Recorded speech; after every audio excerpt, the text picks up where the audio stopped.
Mathilde Laban et Olivier Badin. La passion de Popette se cache sous son lit. Des boîtes et encore des boîtes qui renferment 17 ans d'amour inconditionnel pour le cosplay, cet art de créer de toutes pièces des costumes pour incarner ses personnages de manga préférés. Et dans ce domaine, Popette et Pipelette. Alors dans toutes ces boîtes, tu as des morceaux de costumes qui traînent. Certains en meilleur état que d'autres. Là, tu as du costume, tu as un petit peu de tout mélangé, des franges, plein de choses. Ici, tu as une paire de chaussures blanches sur lesquelles j'ai mis du tissu jaune. Ça se voit un peu à l'intérieur. J'ai fait toutes les décorations à la peinture 3D.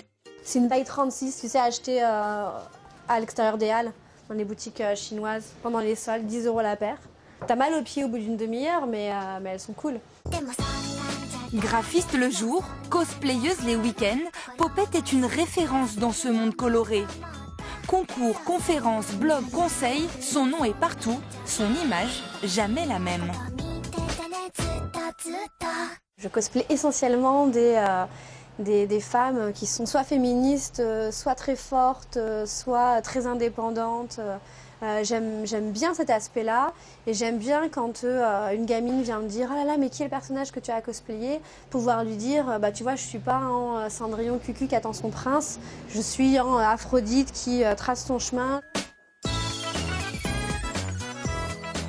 J'aime beaucoup tout ce qui est le déguisement, tout ce qui est la culture drag queen, tout ce qui est un peu visuel. Du coup, fatalement, ça peut pas forcément toujours être de bon goût. Donc non, hein, c'est pas très beau ce noir, ce rose et ce rouge. Mais ça va péter. Et sur scène et dans les allées de Japan Expo, je pense pas que quelqu'un va passer à côté de moi sans me voir. L'art de se travestir, Popette en a fait un abécédaire qu'elle dédicace ce soir à ses fans en civil. Une porte d'entrée dans ce monde qui possède ses propres codes et ses propres mots. La Japan Expo est dans toutes les bouches et comme on dit en langage cosplay, il faut rusher. J'ai 5 costumes à porter en 4 jours, 4 finis et un que j'ai eu envie de faire il y a 5 jours. Donc là, en gros, je rush, du verbe rusher. Ça fait appel à énormément de compétences différentes et ça va nous forcer aussi évidemment à faire sortir un petit peu les talents d'acteurs en chacun d'entre nous. De longues heures de préparation que tout le monde ici espère voir demain récompensées.